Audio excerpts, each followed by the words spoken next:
Hi Aries, this is Jav. Welcome po sa ating channel.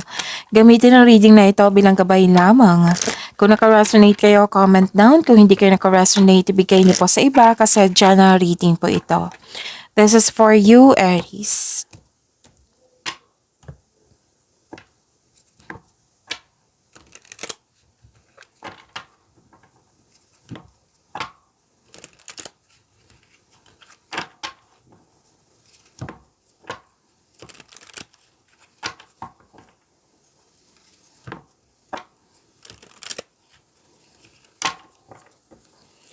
Para po ito sa iyo, Aries.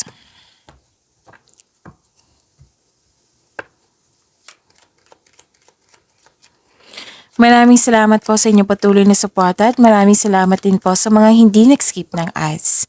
Sa mga hindi pa nag-subscribe, subscribe na po kayo at click bell notification para malaman nyo na may bago tayong video. Para sa mga gusto magpa-reading, comment po kayo ng personal reading. Again, comment kayo ng personal reading and check my reply sa comment section.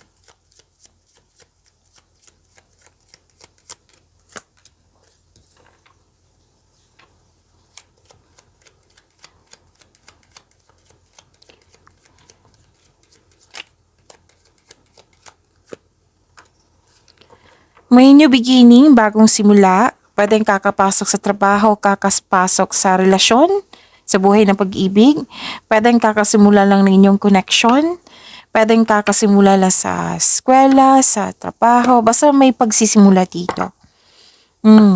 At may nakita rin ako dito na na-hired sa trabaho kahit walang experience. May humihingi ng atensyon sa iyo. May humingi ng atensyon sa iyo. Pwedeng inner child mo ito or literal na bata. May concern kayo sa immature na tao. May dumating na news or information na bibigyan mo siya ng agarang aksyon o reaksyon.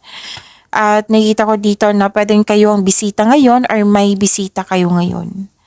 At kung nahihirapan kayo, kung nagbibigatan kayo the other day or ngayon, huwag kayong mag-alala kasi may recovery akong nakikita dito.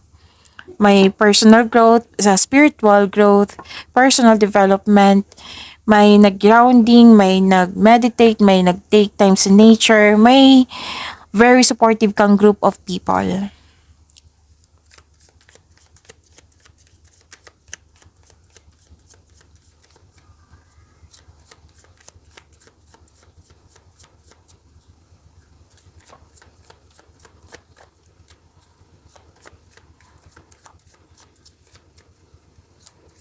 Energy po ni Aries.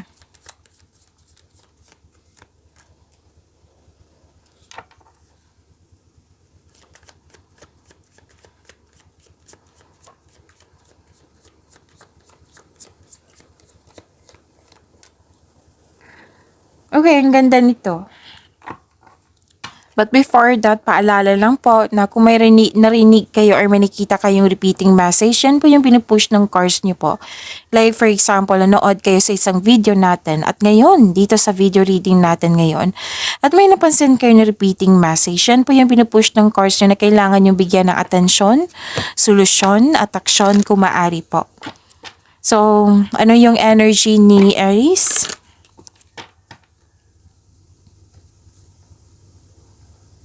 Successful completion, you're reaping rewards, may accomplishment, may success, may recognition, nakilala po kayo. This is the perfect time. This is the perfect situation. Maaring may parating ng gantimpala or positibong resulta sa inyong proyekto. Ang sabi ng card dito, celebrate your wins and acknowledge mo yung na-achieve mo. At ang ilan sa inyo dito, ready na sa new journey. So this is a new beginning din na nag-clarify po na sobrang handa mo sa new journey mo ngayon. May nakita rin ako dito ang tapos ng construction ng dream house mo. So everything you have worked for is coming together. May celebration, birthday, monthsary, anniversary, or achievement. So, yung recognition, pwede din promotion po. Pagtaas ng kita, pagtaas ng allowance, pagtaas ng posisyon or sweldo.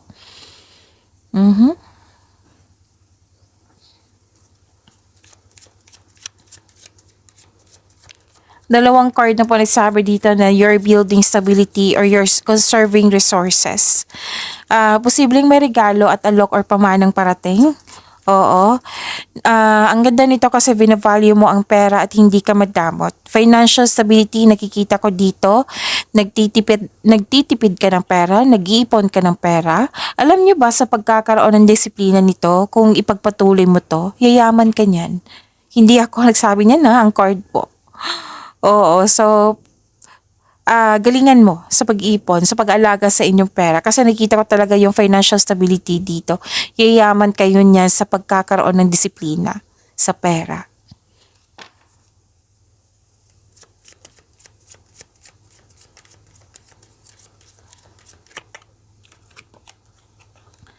Friendship, nurture your relationship.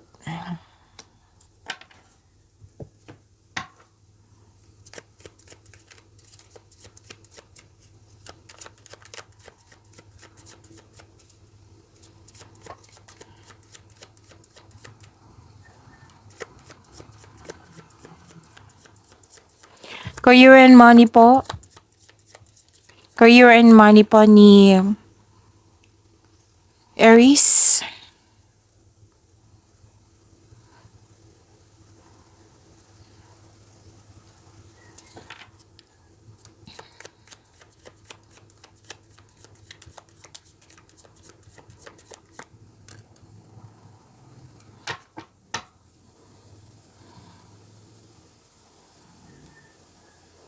Okay, so career and money niyo po, Aries.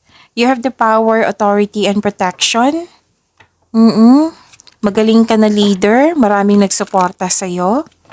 Malaki ang tiwala ng mga tao sa iyong strength and skills. You're making tremendous progress in your career or nag-level up na kayo sa inyong trabaho or sa negosyo.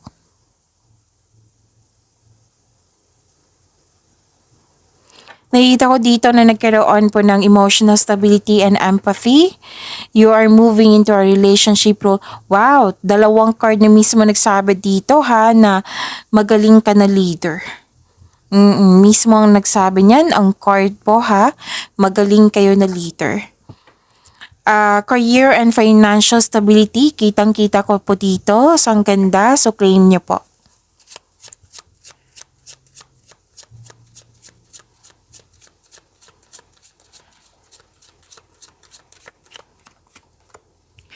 Bright ideas, have an innovative new inspiration, test new ideas, and break out fast. Take action on your ideas. So, may naisip kayo, ideas na sana ibigyan nyo ng action kasi may go signal po dito.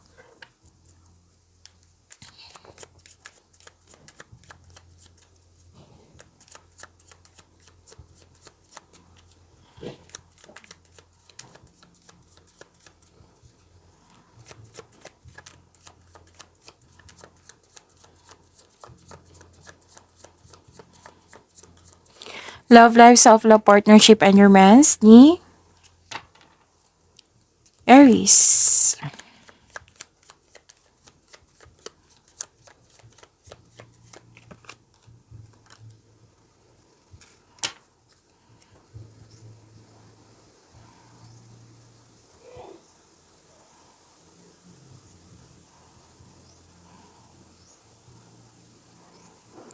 Okay.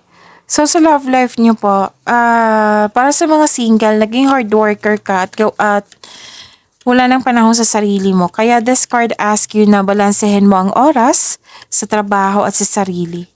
Para sa mga may relasyon sa buhay mag-asawa, the advice is, yun nga, same pa rin, na balance your work sa panahon sa sarili, panahon sa pamilya, panahon sa inyong partner. Marahil nagkaroon kayo ng hindi pagkakaunawaan ng iyong partner or sa isang tao kasi yun nga, buhos yung oras mo sa ibang gawain.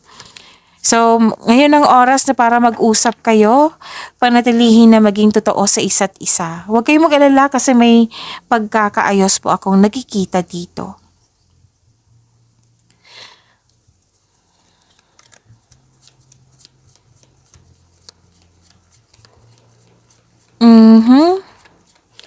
So, lahat kayo, whether single ka man, may relasyon sa buhay mag-asawa dito, may naalala kayo, it might be itong hindi pagkakaunawaan sa isang tao na magkakabati kayo. Or it might be may naalala kayo na isang tao na nalungkot kayo dito. So, kailangan nyo ma-overcome to. I-process mo yung nararamdaman mo. Don't worry, after nito, magkakaroon po ng new direction po. Surrender. At times we must surrender the old before something new can enter our lives. Let go and all will work out. Okay, so this is surrender the past, let go the past, surrender the old emotions para sa pagpasok ng bagong tao sa inyong buhay. Magaan po. Okay? So yun, pagyamanin niyo po yung blessings na binigay sa inyo, Aries. See you tomorrow. By the way, Aries, muntik ko na makalimutan. Sa mga interesado dito sa love life po, may love reading ko kayo mamaya after ni Capricorn. Panoorin niyo po, ipopost ko po siya dito sa Jeff Tarot PH. Ang video na ito is our second channel. Okay, so ang kailangan niyo lang pong gawin na iisipin niyo po yung person niyo. Pwedeng sa person niyo to, pwedeng sa panliligaw niyo, pwedeng sa crush nyo, pwedeng sa ex nyo, or sa isang tao na malapit sa iyo na nagkaroon kayo ng connection before or ngayon. So, isipin nyo po siya para makuha ko yung energy niya mamaya. I am not sure lang sa time, pero it might be 3 p.m. to 12 midnight tonight. Oo. So, yun. Isipin nyo po siya para makuha ko yung energy niya. Okay? So, maraming salamat po.